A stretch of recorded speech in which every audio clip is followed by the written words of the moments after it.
Hey guys, welcome to the channel, and this is our next question, kth smallest element. And this question is very simple. If you are using Python, we can solve it using array.sort. If you don't want to use sort, there are sorting algorithms like merge sort.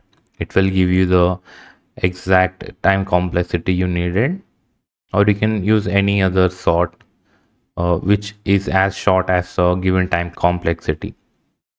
Okay, we're only using here array.sort, and after sorting, here we are returning the smallest element, the smallest kth element.